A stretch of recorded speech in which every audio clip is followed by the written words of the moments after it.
ओम नमो भगवते वासुदेवाय। ओम नमो भगवते वासुदेवाय। नारायणं नमस्कृत्यं नरं चैव नरोत्तमं देवीं सरस्वतीं व्यासं ततो जयमुदीरये।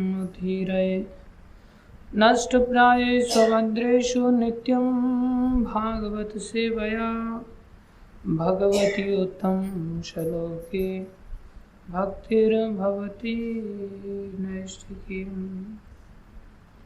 कौन सा श्लोक है?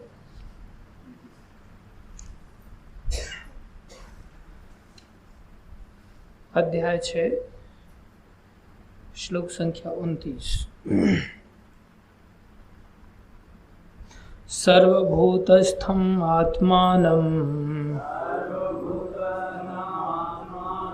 सर्वभूतानि च आत्मनि ईक्षते योगयुक्तात्मा सर्वत्र समदर्शनः। सर्वभूतस्थं आत्मानं सर्वभूतानि च आत्मनि ईक्षते योगयुक्तात्मा सर्वत्र समदर्शनः। सर्वभूतस्थं आत्मानं सर्वभूतानि च आत्मनि ईक्षते योगयुक्तात्मा सर्वत्र समदर्शनः।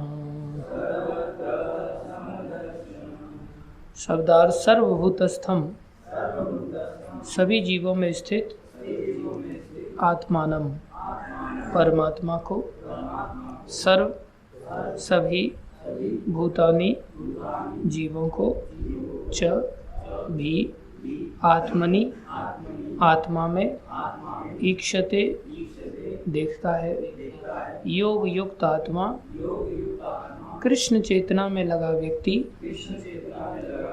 सर्वत्र सभी जगह, समदर्शनः समभाव से देखने वाला। अनुवाद वास्तविक योगी समस्त जीवों में मुझको तथा मुझ में समस्त जीवों को देखता है। निसंदेह स्वरूप सिद्ध व्यक्ति मुझ परमेश्वर को सर्वत्र देखता है।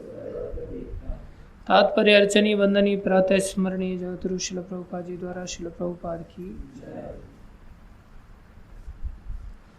कृष्ण भावना भावित योगी पूर्ण दृष्टा होता है, क्योंकि वह पर ब्रह्म कृष्ण को हर प्राणी के हृदय में परमात्मा रूप में स्थित देखता है।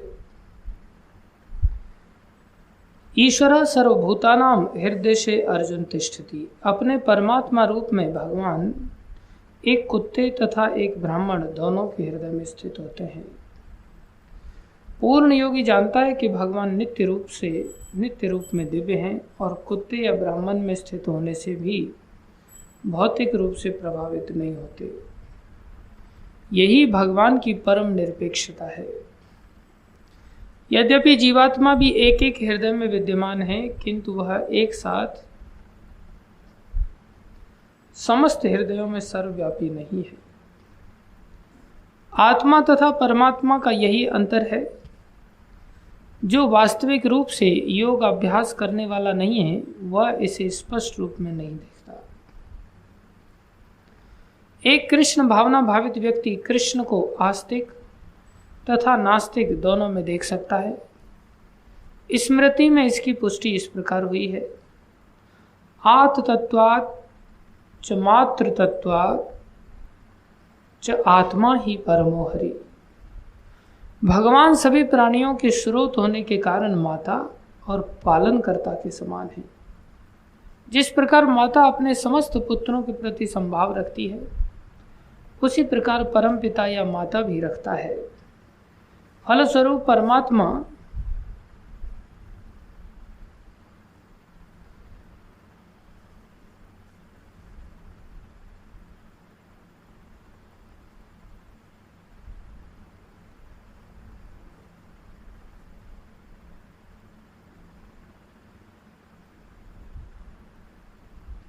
कल की अवतार तुम बनाए, तलवार मेरे हाथ में अभी भी, समझ रहे हैं?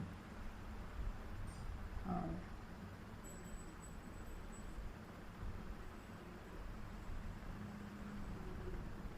फलस्वरूप परमात्मा प्रत्येक जीव में निवास करता है। बाह्य रूप से भी प्रत्येक जीव भगवान की शक्ति, भगवत शक्ति में स्थित है। जैसा कि 7वें अध्याय में बताया जाएगा, भगवान की 2 मुख्य शक्तियां हैं, परा तथा अपरा। जीव पराशक्ति का अंश होते हुए भी अपरा शक्ति से बद्ध है। जीव सदा ही भगवान की शक्ति में स्थित है। प्रत्येक जीव किसी न किसी प्रकार भगवान में ही स्थित रहता है। योगी समदर्शी है, क्योंकि वह देखता है कि सारे जीव अपने अपने कर्म फल के अनुसार विभिन्न स्थितियों में रहकर भगवान के दास होते हैं। अपरा शक्ति में जीव भौतिक इंद्रियों का दास रहता है, जबकि पराशक्ति में वह साक्षात परमेश्वर का दास रहता है। इस प्रकार प्रत्येक अवस्था में जीव ईश्वर का दास है। कृष्ण भावना भावित व्यक्ति में यह समदृष्टि पूर्ण होती है। ओम ज्ञानम तिमिरन्धस्य ज्ञानञ्जनशलाकया चक्षुरुन्मीलितं येन तस्मै श्रीगुरुवे नमः। श्रीचैतन्यमनोभीष्टं स्थापितं येन भूतले स्वयं रूपकदा मह्यं ददाति स्वपदान्तिकम्। वन्देऽहं श्रीगुरु श्रीयुतापनकमलं श्रीगुरुन् वैष्णवांश श्रीरूपं साग्रजातं सहगना रघुनाथान्वितं तं सजीवं सान्द्वैतं सावधूतं परिजनसहितं कृष्णचैतन्यदेवं श्रीराधा कृष्णपदान् सहगन ललिता श्रीविशाखान्वितांश्च। हे कृष्ण करुणा सिंधु दीनबंधो जगतपते गोपेश गोपीकांत श्रीराधाकांत नमस्तुते। तप्त कांचन गौरंगी राधे वृंदावनेश्वरी वृषभानुसुते देवी प्रणमामि हरिप्रिये।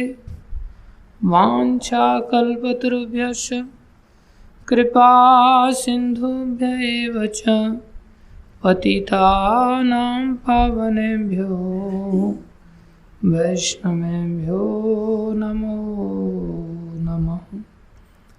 जय श्री कृष्ण चैतन्य प्रभो नित्यानंदा श्री अद्वैत गदाधर शिवासादि गौर भक्तवृंदा।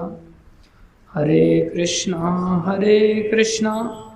कृष्णा कृष्णा हरे हरे, हरे राम राम राम हरे हरे।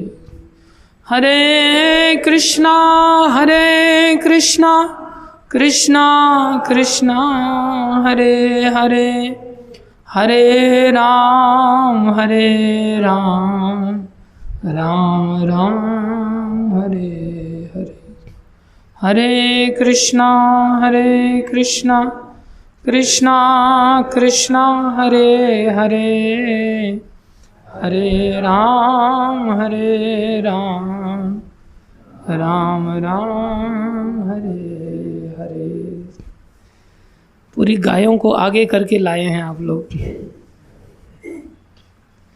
कि कि गायों को देख करके हमारे ऊपर दया कर दी जाएगी। हरे कृष्णा कृष्णा कृष्णा हरे हरे, हरे राम राम राम हरे। गुरुवे गौरचंद्राय राधिकाय तदालये, कृष्णाय कृष्ण भक्ताय तद्भक्ताय नमो नमः।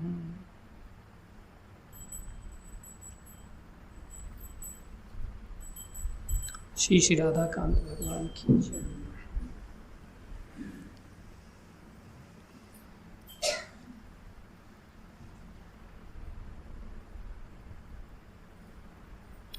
अट्ठाईसवां श्लोक किसने लिया था?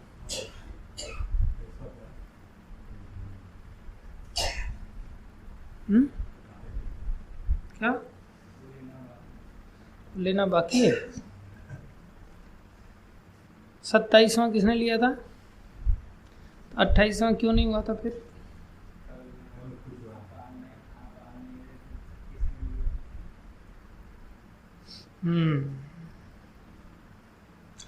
मैं जब नहीं रहता तो फिर रोटी भी नहीं खाते क्या?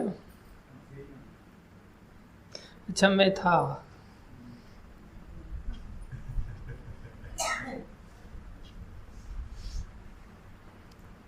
युञ्जनेवं सदात्मानं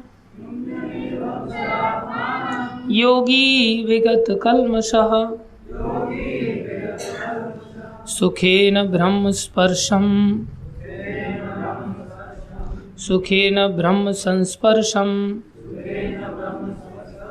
अत्यंतं सुखम अश्नुते। युञ्जन्नेवं सदात्मानं योगी विगत कल्मषः, सुखेन ब्रह्म संस्पर्शम अत्यंतं सुखम अश्नुते। युञ्जनेवं सदात्मानं योगी विगत कल्मषः, सुखेन ब्रह्म संस्पर्शम अत्यंतं सुखम अश्नुते।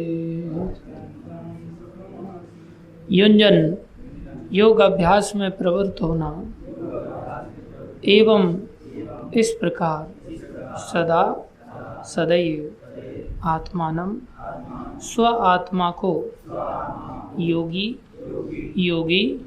जो परमात्मा के संपर्क में रहता है, विगत मुक्त, कल्मषः सारे भौतिक दूषण से,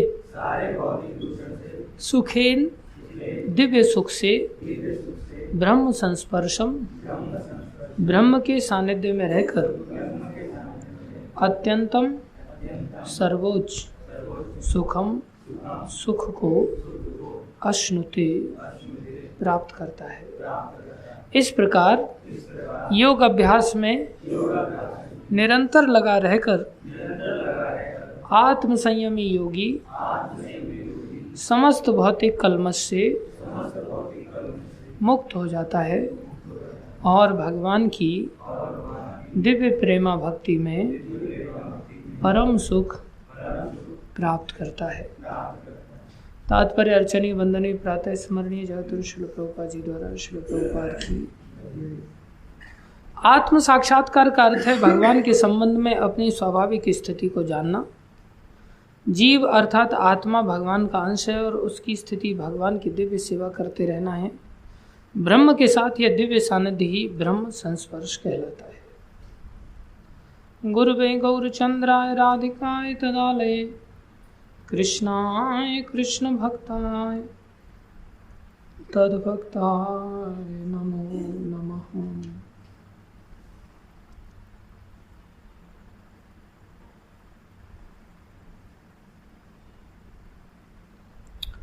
हरे कृष्णा। आप सभी भक्तों का हार्दिक अभिनंदन है, स्वागत है, स्वागतम सुस्वागतम। विशेष रूप से राहुल जी का जो अमृतसर से पधारे हैं का 3 बार हरि बोल बोल करके स्वागत है। हरि बोल, हरि बोल, हरि बोल। और विशेष रूप से विशेष जी का स्वागत है। एक हमारे बीच में गोरखपुर से विशेष जी पधारे हैं, इनका भी सभी भक्तों की ओर से हार्दिक स्वागत है। हरि बोल, हरि बोल, हरि बोल। तेरा क्या नाम है? बलराम, कृष्ण बलराम। मैं सोचा अकेला बलराम है तू, 2 एक साथ है तेरे अंदर। हाँ, कृष्ण बलराम जी का भी सभी भक्तों की ओर से हार्दिक स्वागत है। हरि बोल, हरि बोल। आपका क्या नाम है? कहाँ से हैं?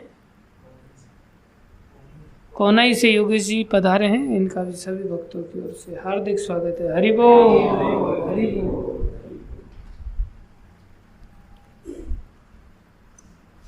एक बार एक राजा अपना उत्तराधिकारी ढूंढने लगा कि किसको राजा बनाया जाए। तो राजा बनाने के लिए उसने कहा कि कल सुबह राज दरबार में कोई व्यक्ति 4 घंटे के अंदर अंदर मेरे पास पहुंच जाएगा, मैं उसको राजा बना दूंगा। कितनी देर में? 4 घंटे के अंदर कोई व्यक्ति अगर मेरे पास पहुंच जाएगा, मैं उसी को राजा बना, जो भी पहले मेरे पास आएगा मैं उसको राजा बना दूंगा। तो कितने लोग दौड़े होंगे राजा बनने के लिए? फिर कितने लोग दौड़ेंगे राजा बनने के लिए? सब दौड़ेंगे ना, सब दौड़ने लगे। तो जब वो दौड़े तो रास्ते में बहुत सारी चीजें थी। महल के अंदर जैसे ही एक एक व्यक्ति प्रवेश करने लग गया तो महल में दुनिया भर के खाने के पदार्थ थे लाइन से। तो लोग सोचने लगे कि चलो 4 घंटे हमारे पास। कितने हैं? 4 घंटे। इतनी जल्दी क्या है? कई बार हम परीक्षा देते हैं तो 2 दिन बाद अगर एग्जाम होता है तो सोचते अभी इतनी जल्दी क्या है, बाद में पढ़ लेंगे। पूरे 2 दिन हैं, अभी तो 1 दिन 1 रात पड़ी। 1 दिन निकल जाता, फिर 1 दिन 1 रात पड़ी है, फिर सोचता पूरी रात पड़ी, ऐसा सोचता है। यहाँ सब लोग सोचने लगे 4 घंटे हैं, खा पी करके जाते हैं। अब ऐसी चीज़ें खाने के लिए तो मिली नहीं थी। जैसे कई बार आप लोग अमृतसर में जाओ तो वहाँ खाने पीने के पदार्थ बड़े विशेष मिलते हैं, तो वहाँ से आदमी की जाने की इच्छा ही नहीं होती कहीं।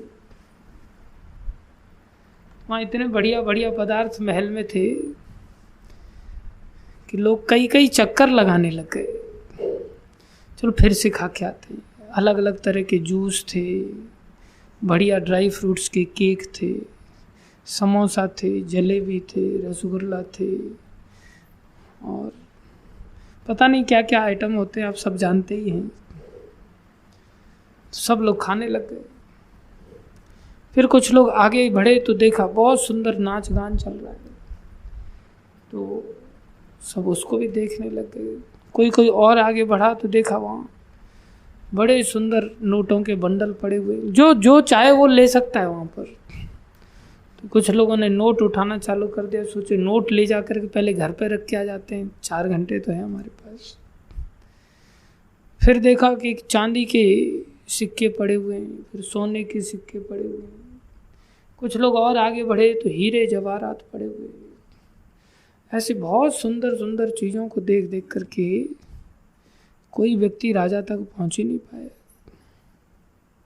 4 घंटे खत्म हो गए, दरवाजा बंद हो।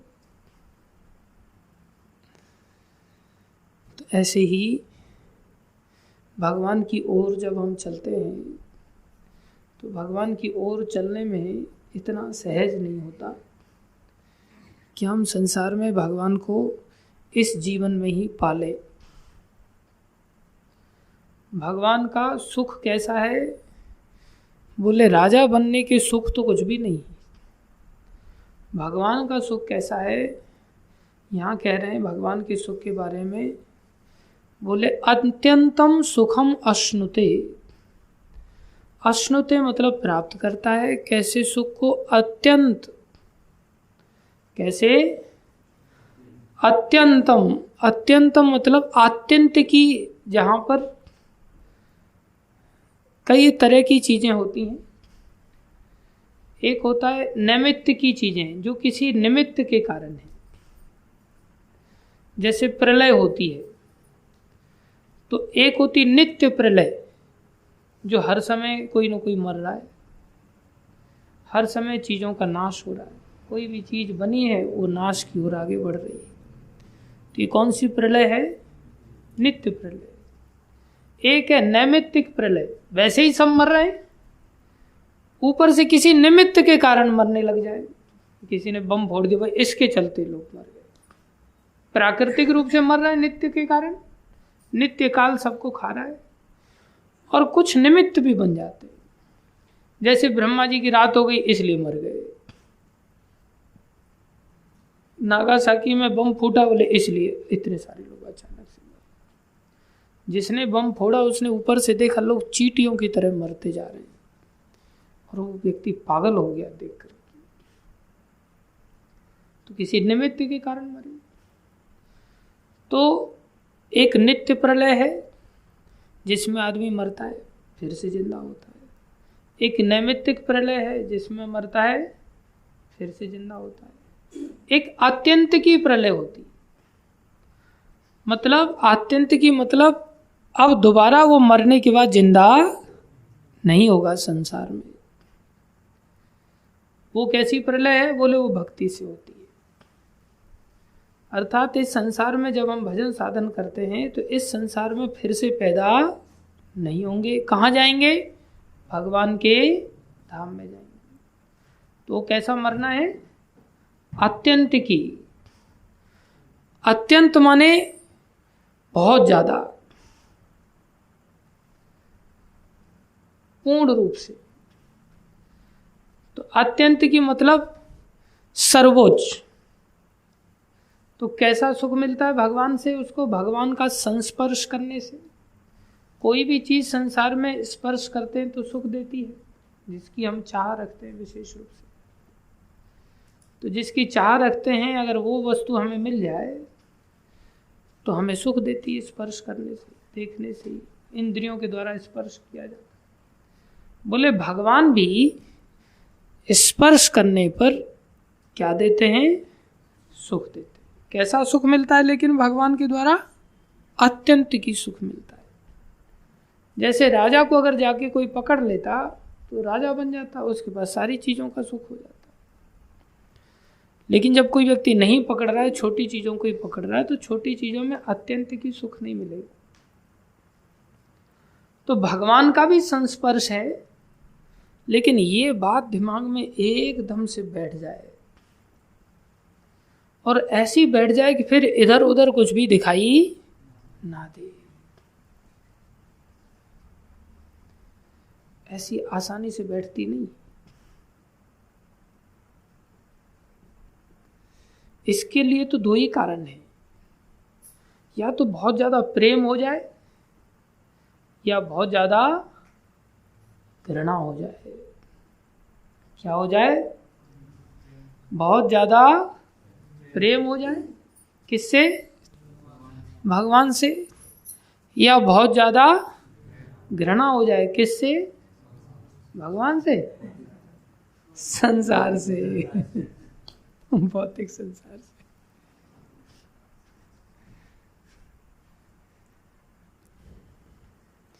इसलिए इन दोनों ही पहलुओं पर काम कराया जाता है। भगवान के बारे में भी बताया जाता है और संसार के बारे में भी बताया जाता है। संसार घृणा की योग्य है या नहीं है?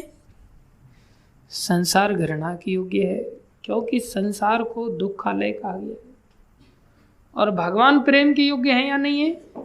भगवान प्रेम के योग्य है। लेकिन हमारा दिमाग खराब हो गया है। हमारी स्थिति क्या हो गई है? भगवान से घृणा हो गई है और संसार से प्रेम हो गया। तो क्या मिलेगा फिर हमें? कैसे भगवान की ओर आगे बढ़ेंगे? भगवान की ओर हम आगे नहीं बढ़ पाते। अन्यथा ऐसा इधर उधर देखे ही नहीं आदमी चल पड़े, ऐसा सहदेव ने किया था। जब सहदेव ने महाभारत के समय में चीरहरण की घटना देखा, पांडवों ने सबने देखा, द्रौपदी जो साम्राज्ञी है, सारे संसार की साम्राज्ञी है, ये संसार ऐसा है, सबके साथ कुछ भी हो सकता है, और यज्ञ जन्मा है, दिव्य शरीर है, उनका भी चीरहरण किया गया, वो भी भरी सभा में, लाखों लोग थे और कोई कुछ नहीं बोल रहे। तो उनका हृदय इतना घृणा से भर गया सहदेव का कि अब हम छोड़ेंगे नहीं इन कौरवों को। तो द्रौपदी ने वरदान मांग लिया। वरदान मांग करके धृतराष्ट्र से वो लोग शाप से, उससे बंधन से मुक्त हो गए। जब मुक्त होकर के नगर से निकलने लगे तो सहदेव पांडवों में सबसे ज़्यादा सुंदर थे, और सुंदर लोग तो सभी को आकर्षित करते। तो सुंदर होने के कारण क्षत्रिय का धर्म होता है कि क्षत्रिय को यदि कोई स्त्री सामने से उसको प्रपोज करे, सामने से उसको कहे कि आप हमें संतुष्ट कीजिए, तो क्षत्रिय अगर संतुष्ट नहीं करता तो क्षत्रिय को पाप लगता है। ऐसा विधान है शास्त्र के अनुसार। कोई क्षत्रिय नहीं है कलयुग के अंदर, वो अलग बात है। कलयुग में कलौ शूद्र संभवा, कलयुग में सब शूद्र ने। कोई सोचे मैं क्षत्रियों में क्या करता प्रभु जी, पाप लगता मेरे को।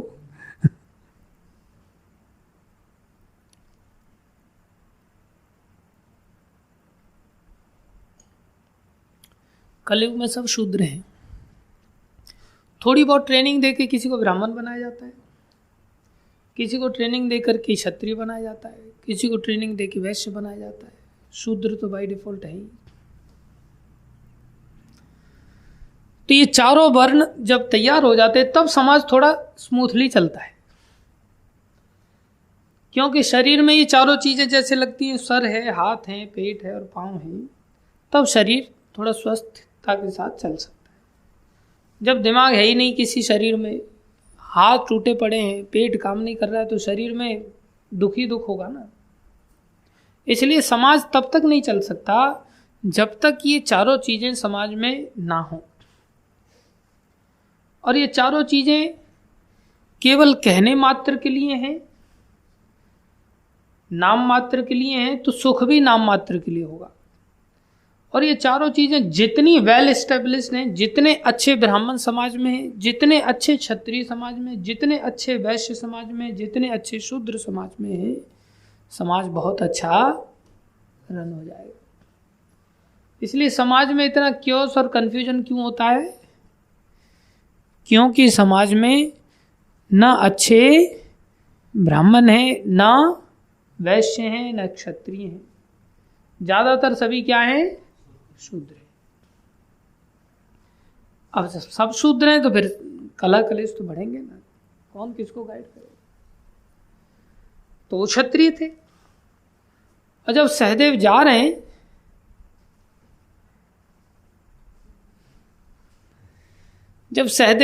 तो उन्होंने क्या किया? अपने सामने रेत का बोरा रथ में रखा और एक हाथ से रेत लेकर के अपने सामने से रेत उड़ाते जा रहे हैं। जब महल से निकले रथ के ऊपर चढ़ के, तो रेत उड़ाते जा रहे हैं। राजकुमार लोग निकल रहे हैं महल से, साधारण थोड़ी, पांडव लोग, और उनमें सहदेव सबसे सुंदर है। तो रेत क्यों उड़ा रहे हैं? बोले मेरे चेहरे को कोई व्यक्ति देख ना ले, और कोई अगर स्त्री देख लेगी वो आकर्षित हो जाएगी, फिर हमें उसके चलते रुकना पड़ेगा और हम अपने लक्ष्य से भटक जाएंगे। हृदय में क्या उत्पन्न हो गया था? घृणा उत्पन्न हो गई थी। संसार में जब हम शास्त्रों का अध्ययन करते हैं तो संसार के जो हमारे शारीरिक संबंधी हैं, ये सभी संबंधी वास्तव में हमारे लिए बंधन का कारण होते हैं अगर ये भक्ति में पुश नहीं करते। और उस समय ये घर के लोग कैसे लगने चाहिए? शास्त्र कहता उस समय घर के लोग बिच्छू और सांप की तरह लगने चाहिए। बिच्छू और सांप की तरह लग रहे हैं तो फिर उससे प्रेम होगा या घृणा होगी?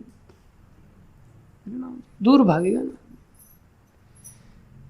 इसलिए जो घर के लोग भक्ति में नहीं धकेल रहे और वो हमें अच्छे लग रहे हैं, भक्ति में न ले जाकर के भक्ति से हमें वापस खींच रहे हैं और फिर भी वो हमें अच्छे लग रहे हैं, इसका मतलब अभी हमारे हृदय में घृणा नहीं, और ना ही हमारे हृदय में अभी तक कृष्ण के प्रति प्रेम जागृत हुआ है।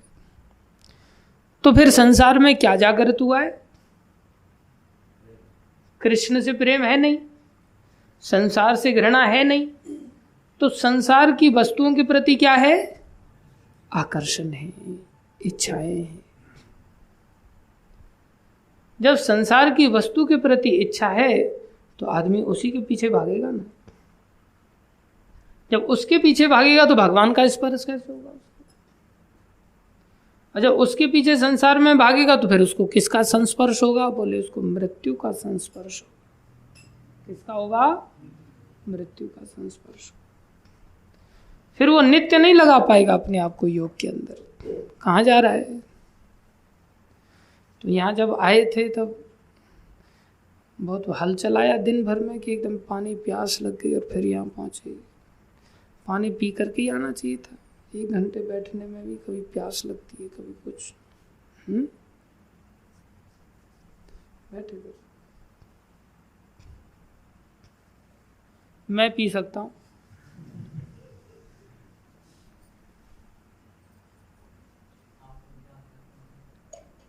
बोल रहा हूँ ना मैं, इसलिए तुम लोग सुन रहे हो। थोड़ा प्यास को रोकना सीखो, आगे से पी के आया करो।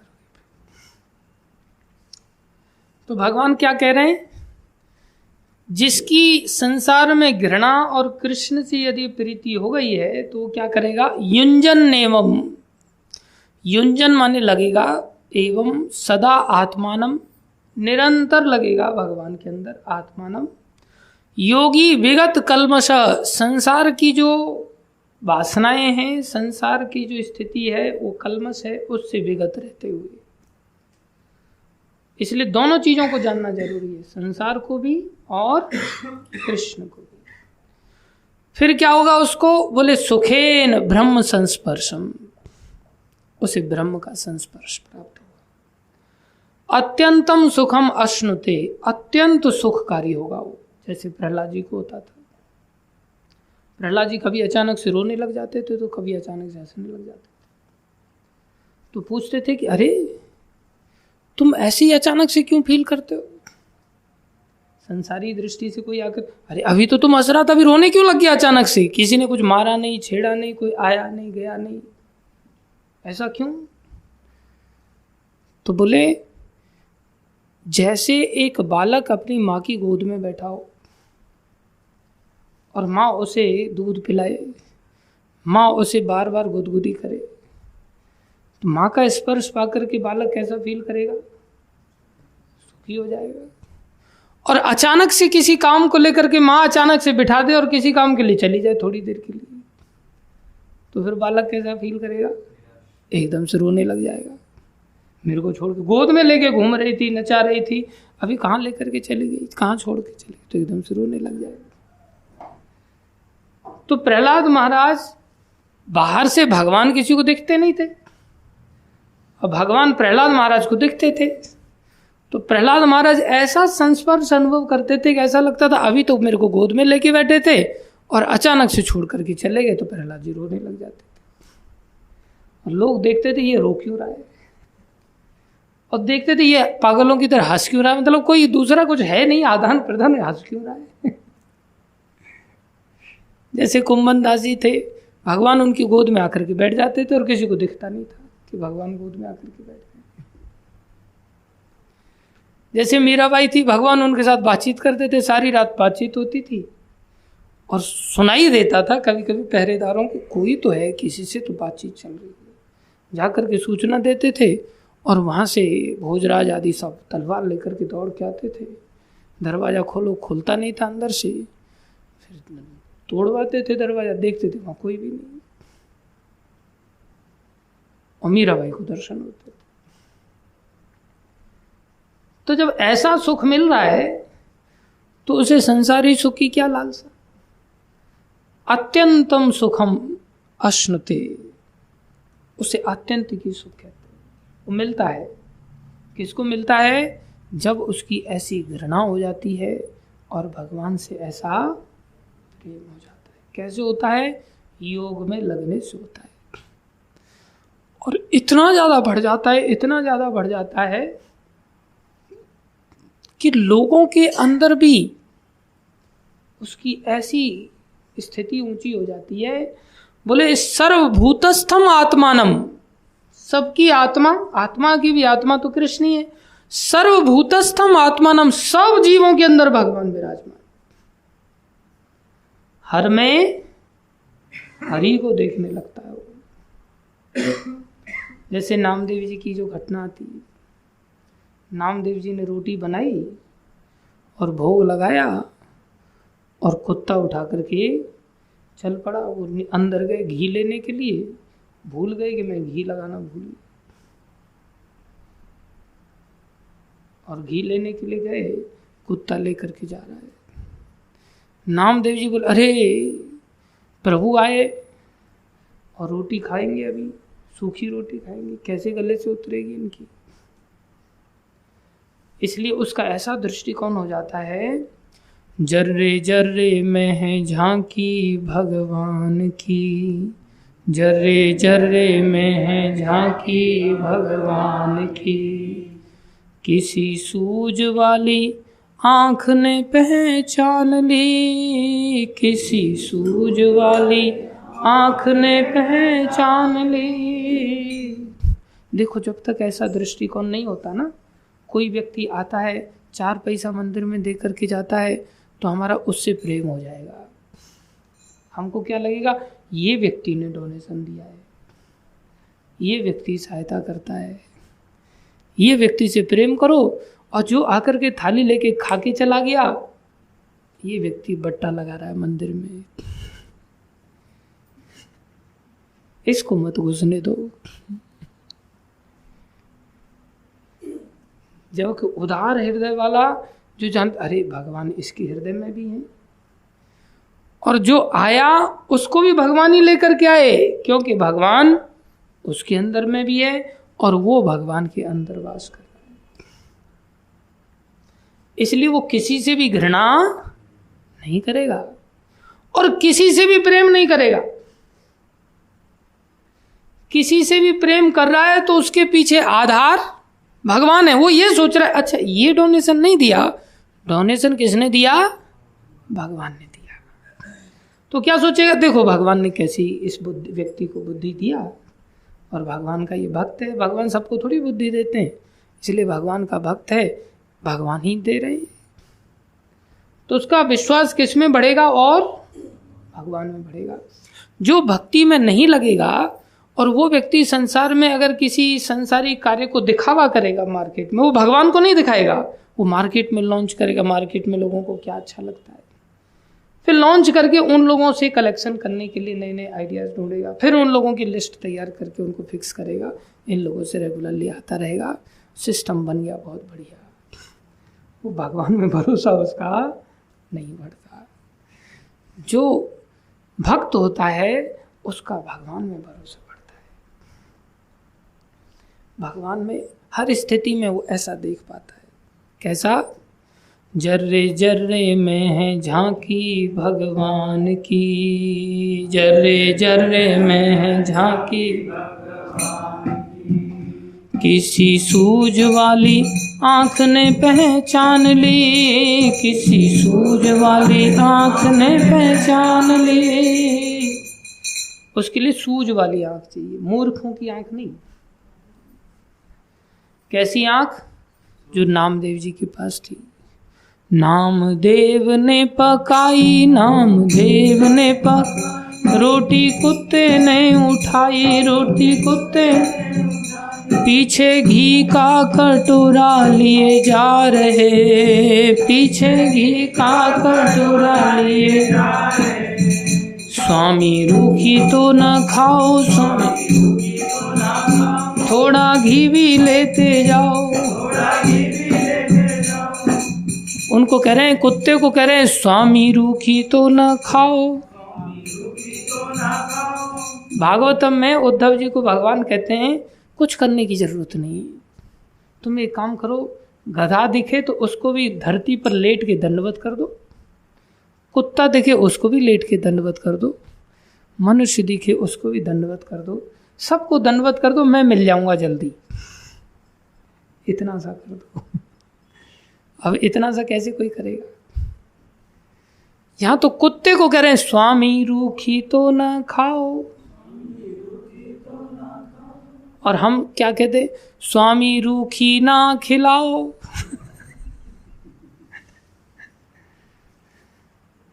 स्वामी हमको भी पराठे खिलाओ, उनको खिला रहे हो हमको भी खिलाओ। हम ऐसा देखते, और कुत्ते के अंदर ऐसा भाव है, स्वामी रूखी तो ना खाओ, थोड़ा घी भी लेते जाओ, रूप अपना क्यों हमसे छिपा रहे, रूप अपना क्यों हमसे छिपा रहे। मुझे ओढ़नी ओढ़ाई इंसान की, मुझे ओढ़नी ओढ़ाई इंसान की। ये जो ओढ़नी है ना, ये बहुत बड़ा चक्कर डाल देती है। ओढ़नी से घटना याद आई, ओढ़नी का ऐसा चक्कर होता है संसार में। देखो बहुत सारी माताएं होती हैं जो काली होती हैं, लेकिन अगर ड्रेस बढ़िया पहना दिया जाए, उनको ओढ़नी बढ़िया उड़ा दी जाए तो माताएं आकर्षित कर लेती हैं। और अगर वेशभूषा अच्छी नहीं है, खाली सांवला ही रंग है और भीख मांग रही है कोई लड़की, तो आकर्षण नहीं होगा। वेशभूषा ठीक नहीं, हम ओढ़नी में ही फंस जाते हैं कई बार। ओढ़नी बहुत आकर्षण करती। ब्रह्मा जी के पास मृत्यु गई एक बार, मृत्यु को भी ब्रह्मा जी ने बनाया, सृष्टि है ना। तो मृत्यु गई तो मृत्यु कहती है, ब्रह्मा जी हमें तो कोई पसंद ही नहीं करता, क्या करें, जहां जाते हैं सब मुंह घुमा लेते हैं, बहुत अपमान सहन करना पड़ता है, अब सहन नहीं होता। अच्छा चिंता मत करो, हम तुम्हें एक ओढ़नी देते हैं, उसे ओढ़ लो। तो बोले कौन सी ओढ़नी है? बोले ये चाह की ओढ़नी है। कौन सी ओढ़नी है? चाह की। मतलब जिस व्यक्ति की जो चाह होगी ना, वो आपकी इस ओढ़नी में उसे दिखाई देगी। ये मिल जाए तो मुझे पूर्ति हो जाएगी। तो आज हम तुमको क्या दे रहे हैं? इस चाह की ओढ़नी को दे रहे हैं। जिस प्रकार से सब ने तुम्हारा अपमान किया है, अब सब तुम्हारा सम्मान करेंगे। अभी हमारी चाह किसकी होती है? मकान की। तो मकान की चाह मृत्यु को उड़ा रखी। अब आदमी अगर मकान दुकान बनाने गया तो मौत निश्चित है वहां। संतान प्राप्त करने के लिए गया, मौत निश्चित है। पैसा कमाने के लिए गया, मौत निश्चित है। कौन सी ओढ़नी ओढ़ रखी है मृत्यु ने? चाह की। हमारे अंदर जो चाहत है वो अंत में किससे मिलाएगी? मृत्यु से मिलाएगी। वही ओढ़नी केवल यहाँ तक नहीं ओढ़ाई ब्रह्मा जी ने, पूरा ब्रज की स्टाइल में घूंघट डाला पूरा नीचे, चेहरा दिखाई न दे आदमी को, ओढ़नी दिखाई दे, जब पहुंच जाए तब चेहरा देखता है, एकदम खा जाए इतनी देर में उसको। भयानक मृत्यु चाह की ओढ़नी ऐसी है। लेकिन भक्त जानते हैं कि किसने क्या ओढ़नी ओढ़ रखी। तो नामदेव जी कह रहे हैं कि हैं तो आप प्रभु, लेकिन आपने ओढ़नी ओढ़ लिया है कुत्ते का और मुझे इंसान की ओढ़नी उड़ा दी है। वो तत्वतः जानते हैं आत्म साक्षात्कारी होने के कारण। हम ओढ़नी साक्षात्कारी हैं, आत्म साक्षात्कारी नहीं हो पाते। मुझे ओढ़नी ओढ़ाई इंसान की, मुझे ओढ़नी ओढ़ाई खुद शकल बनाई सुआन की, खुद जर्रे जर्रे में झांकी भगवान की, जर्रे जर्रे में झांकी भगवान की। देखो कैसा, ऐसी आंख बन जाए तो क्या होगा। निगाह मीरा की निराली निगाह, पी के जहर की प्याली पी के, ऐसा गिरधर बसाया हर श्वास में, ऐसा गिरधर बसाया हर। आया जब काला नाग, बोली धन्य मेरे भाग, प्रभु आज आए सांप के लिबाज में, प्रभु आज आए सांप के लिबाज। ये आप ही तो हैं जो सांप बनकर के आए हैं। ऐसी दृष्टि बन जाए, प्रभु आज आए सांप के लिबाज में, प्रभु आज आए सांप के लिबाज। आओ आओ बलिहारी, काले कृष्ण मुरारी, काले कृष्ण। बड़ी कृपा है कृपा निधान की, बड़ी कृपा है कृपा निधान। धन्यवादी हूँ मैं आपके एहसान की, धन्यवादी हूँ मैं आपके। जर्रे जर्रे में झांकी भगवान की, जर्रे जर्रे में झांकी भगवान की। इसी तरह सूरदास निगाह जिनकी थी खास, छाया नैनों में नशा हरि नाम का, छाया नैनों में नशा। नयन हुए जब बंद, नयन हुए जब, तब मिला वो आनंद, तब मिला वो। आया नजर नजारा घनश्याम का, आया सब जगह वो समाया, सारे जग को दिखाया। छाई आँखों में रोशनी ज्ञान की, छाई आँखों में रोशनी। देखी झूम झूम लीला करुणा निधान की, देखी झूम झूम लीला करुणा निधान की। जर्रे जर्रे में झांकी भगवान की, जर्रे जर्रे में झांकी भगवान की, जर्रे जर्रे में झांकी भगवान की, जर्रे जर्रे में झांकी भगवान की। हरे कृष्णा कृष्णा कृष्णा हरे हरे, हरे राम राम राम हरे हरे।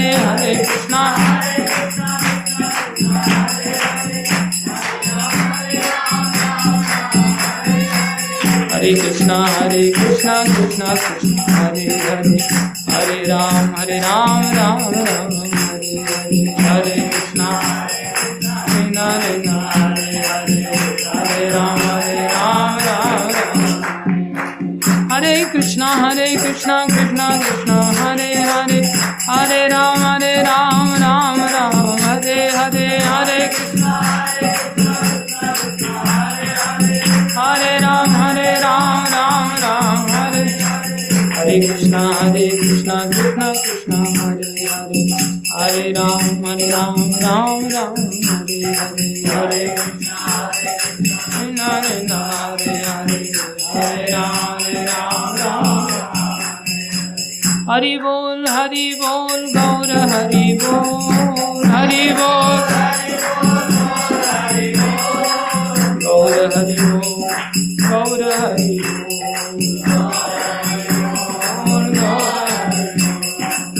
प्रभुपाद प्रभुपाद प्रभुपाद प्रभुपाद प्रभुपाद प्रभुपाद प्रभुपाद गुरुदेव गुरुदेव गुरुदेव।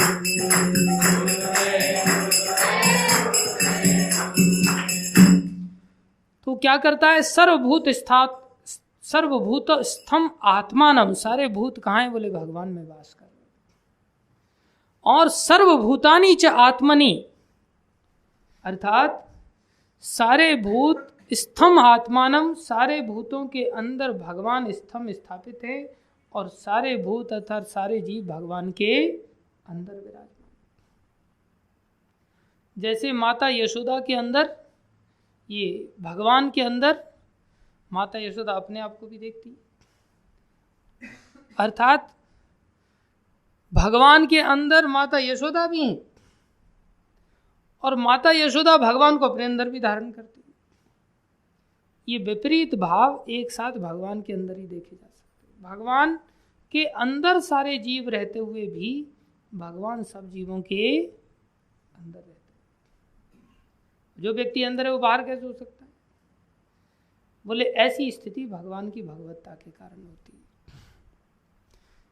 क्षण क्षण में भगवान ऐसी लीलाएं कर सकते हैं, विरोधी भास की। इसलिए हमें जो ऐसी स्थिति में प्राप्त हो जाए, बोले ईक्षते योग युक्तात्मा, जो योगी है वास्तव में वो ऐसा देख सकता है। अभी हमें अगर ऐसा नहीं दिखाई दे रहा है, इसका मतलब हम ऐसे योगी नहीं बन पाए। सर्वत्र समदर्शनः, वो सर्वत्र समदर्शी होकर के समान रूप से दर्शन करता हुआ जीवन जी सकता है। लेकिन ऐसा आसान नहीं है, दुर्लभ है। गीता में भगवान ने कहा इसको कितना समय लग जाता है। कई बार कोई दिखाई दे, अरे ये तो योगी है ही नहीं, ये तो योगी है ही नहीं, तो घृणा क्यों कर रहे हो उससे? योगी नहीं तो योग के रास्ते पर तो है। अभी थोड़ी देर के लिए वो खिलौनों के साथ खेल रहा है, थोड़ी देर के राजा की ओर चल रहे हैं सभी, थोड़ी देर के लिए वो बेचारा हीरे जवाहरात के चक्कर में पड़ गया, नाच देखने लग गया, खाने पीने लग गया। हम सब ऐसे ही है कि नहीं? बोला जाता कथा में आओ, लेकिन रास्ते में कुछ ना कुछ ऐसे चक्कर पड़ जाते हैं। चलेंगे थोड़ी देर बातचीत कर लेते हैं, चलेंगे थोड़ी देर फोन कर लेते हैं, चलेंगे थोड़ी देर कुछ प्रसाद पा लेते हैं, आराम से चलेंगे, क्या देखे थोड़ा सो लेते हैं, थोड़ी देर से भी कीर्तन ही तो चल रहा है अभी, थोड़ी देर से चले जाएंगे, ऐसा सोचते हैं। चल रहे हैं इसलिए रास्ता समय ले लेता है। इसलिए भगवान कहते हैं, बोले ब्रह्मभूत प्रसन्नात्मा। अब ब्रह्मभूत कहलाएगा ना, वो सब जगह भगवान को ही देख रहा है। न सोचती न कांक्षती। अब उसमें समता आ गई तो क्या अच्छा है उसके लिए, क्या बुरा है? तो कोई चीज चली जाएगी उसको लेकर के शोक क्यों करेगा? कोई चीज नहीं मिली उसको लेकर आकांक्षा क्यों करेगा? समदर्शी बन गया, सारा जगह भगवान ही देख रहा है। उसकी एक ही चाह है, क्या? भगवान कैसे मिलेंगे सहदेव की तरह, एक ही चाह। तो बोले ब्रह्मभूत प्रसन्नात्मा न सोचती न कांक्षती। आगे वासुदेवम सर्वमिति समात्मा सुदुर्लभा। नहीं, समा सर्वेषु भूतेषु मद भक्ति लभते पराम। जो समता के साथ देखता है वो मेरी भक्ति को लाभ कर जाता है। ऐसा व्यक्ति सर्वत्र भगवान को देखता है। उस कैसे बनेगा? बोले बहुनाम जन्मनाम अंते। कैसे बनेगा? बहुनाम जन्मनाम अंते ज्ञानवान माम प्रपद्यते। ज्ञानवान होकर मेरी शरण में आ जाए। अब कोई सोचे अच्छा बहुत जन्म लग जाएंगे, लग नहीं जाएंगे, लगा के आ चुके हैं हम लोग ऑलरेडी। अनंत जन्मों की श्रृंखला को न जाने कितने जन्मों से हम करते आ रहे हैं। ऐसा नहीं कि पहली बारी भक्ति में हम आए हैं। विशेष रूप से गिरिराज जी में पहुंचे हैं, इसका मतलब साधारण बात नहीं है। यहाँ तक पहुंचे तो न जाने कितनी तपस्याएं की। और किसी ने अगर ब्रज में जन्म ले लिया है तो वो तो सब बहुत सारी तपस्याओं को पूरा करके आ चुका है, अनेक जन्मों की साधना को पार करके आया हो। जैसे कि मैं बैठा हूँ आपके साथ। तो हम सब यहाँ बैठे हैं, वास पा रहे हैं, नित्य रूप से रह रहे हैं, साधारण बात नहीं है। बस थोड़ा सा जोर लगाना है। क्या करना है? वासुदेवम सर्वमिति, सब कुछ भगवान ही है। चिंता नहीं करना है, हेडक नहीं लेना है, क्या हो रहा है क्या नहीं हो रहा है, सब भगवान की इच्छा पर घटित होता है। शंकर भगवान अपना समाधि में डूब जाते हैं। माता पार्वती ने राम जी की परीक्षा ली नहीं ली, क्या होगा क्या नहीं होगा, कोई टेंशन नहीं लेते किसी भी चीज़ का।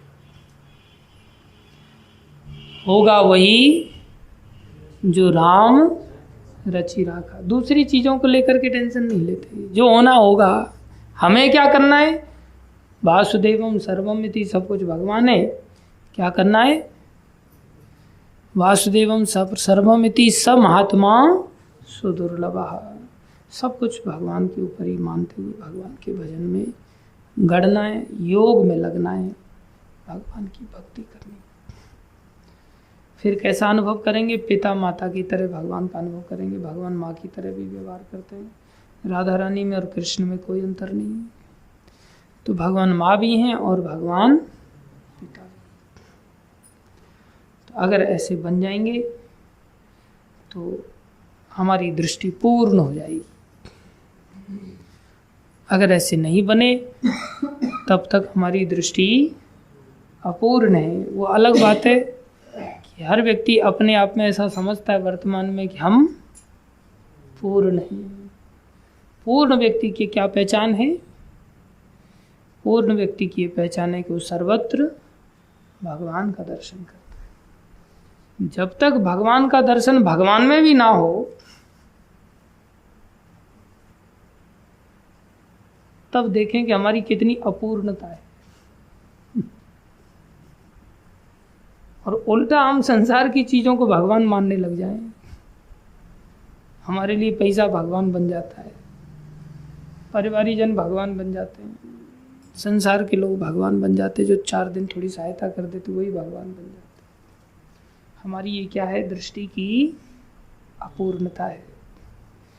लेकिन ये धीरे धीरे आएगी। नित्य भक्ति करने से, सानिध्य करने से धीरे धीरे आएगी। धन्यवाद सभी भक्तों का। क्या प्रश्न? आराधिका माता जी का प्रश्न है। हरे कृष्णा प्रभु जी, दिस इज अबाउट गुरुदेव आज्ञा। If Sri Guru Maharaj give me some instruction for seva and I am already doing that seva, but at his another center or temple, is this also Guru Agya? Please help me understand.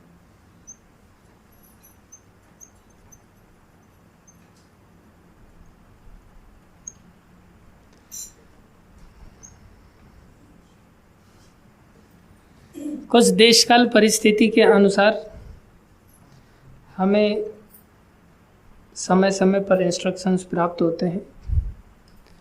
तो देश काल परिस्थिति के अनुसार जो भी instructions प्राप्त हों वो सभी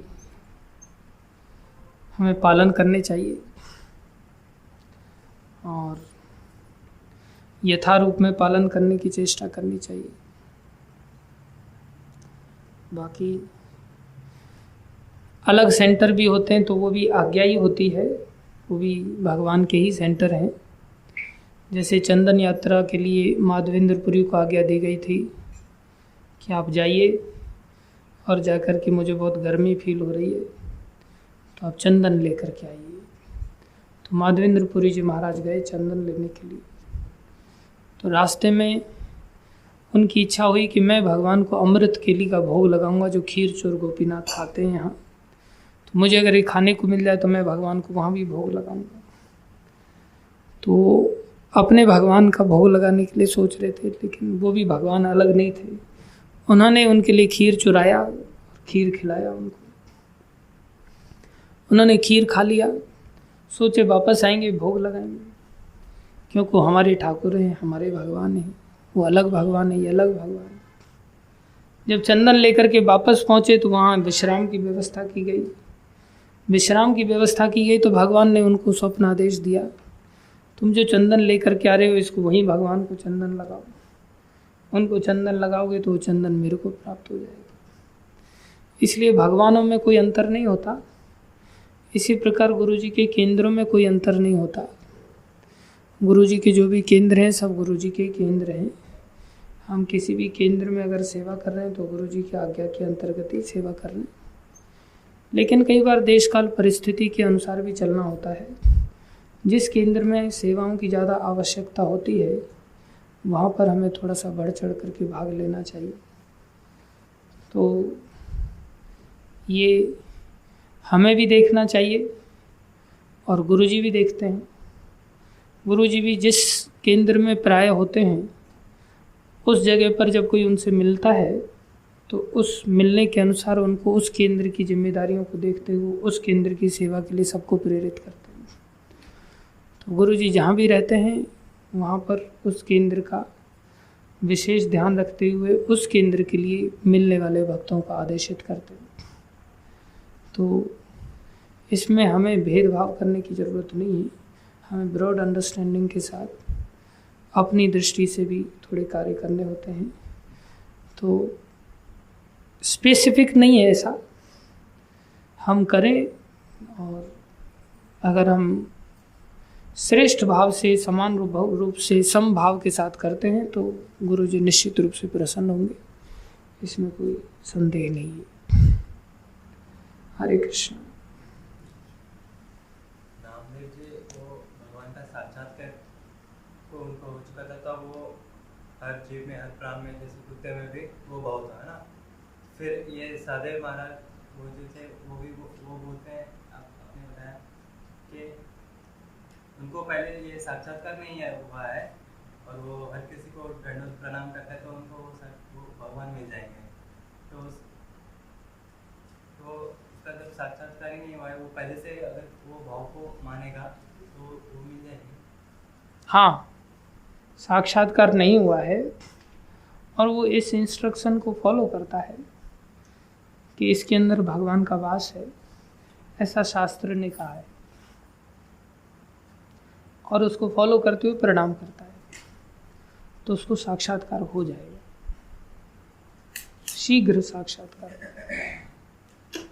तो फिर हो गया जैसे अपने स्वरूप को ना छोड़ के कुछ और स्वरूप को मान, जैसे कोई डॉक्टर है, डॉक्टर की पढ़ाई करके वो कोई और चीज़ को वो करेगा तो वो मानेगा ये, मतलब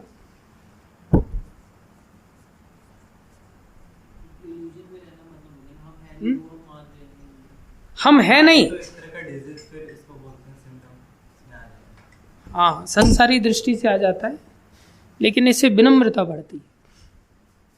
हम किसी व्यक्ति को, किसी जीव को, जो वास्तव में वो जीव भगवान का अंश है, जो वास्तव में हम मान नहीं रहे भगवान का इसमें वास है, वास्तव में भगवान का वास उसमें है, हम इसलिए प्रणाम कर रहे हैं बुद्धि से, समझ रहे हो। तो बुद्धि से हम वास्तविक घटना को घटित करा रहे हैं। हम अपने आप को ये नहीं करेंगे हम साक्षात्कारी हैं, हम ये मान करके प्रणाम नहीं करेंगे हमने भगवान को आंखों से देख करके कर रहे हैं। लेकिन भगवान बुद्धि के अनुसार इसमें वास करते हैं, इतना पता है, इसलिए सम्मान के साथ क्या कर रहे हैं, प्रणाम कर रहे हैं। तो वो तो वास्तव में है ना, भगवान तो वास्तव में एग्जिस्ट करते हैं, हमें नहीं दिख रहे हैं, ये हमारा फॉल्ट हो सकता है, लेकिन भगवान सामने वाले के हृदय में तो है ना। तो जब हम प्रणाम करेंगे तो उनका आशीर्वाद प्राप्त होगा कि नहीं। जैसे हम रास्ते में चल रहे हैं और रास्ते में चलते हैं तो किसी बड़े व्यक्ति को देखते हैं तो प्रणाम करते हैं, राम राम श्याम श्याम नमस्ते करते, एक कल्चर है। अनजान व्यक्ति को भी कर देते, बुजुर्ग समझ कर, बड़ा समझ कर करते कि नहीं। तो उस व्यक्ति का हमें आशीर्वाद मिलेगा कि नहीं। न जानते हुए भी हम किसी को प्रणाम करें तो उसका आशीर्वाद मिलेगा कि नहीं, और वो अगर भक्त हो तो और ज़्यादा मिलेगा। ऐसे ही जब हम किसी को बुद्धि के साथ ऐसा समझते हुए कि सामने के वाले हृदय में भगवान है प्रणाम करेंगे तो भगवान तो खुश होंगे ना। तो इससे हमारा अहंकार खत्म होगा, इससे हमारे अंदर विनम्रता आएगी, विनम्रता का व्यवहार होने लगेगा, व्यवहार होने लगेगा, भगवान प्रकट हो जाएंगे। समझे, दिखाई देंगे तब तो करने के लिए मजबूर हो जाओगे, फिर तो करोगे ही करोगे।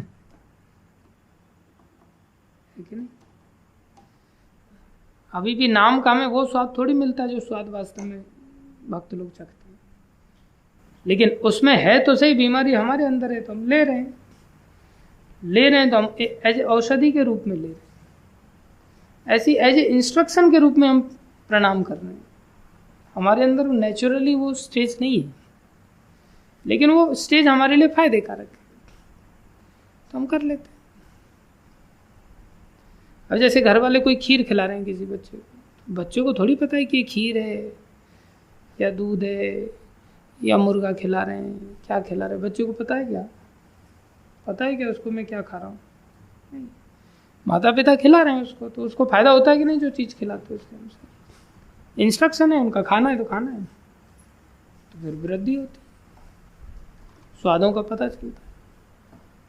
ठीक है, जैसे जैसे बड़े होते हैं, समझे?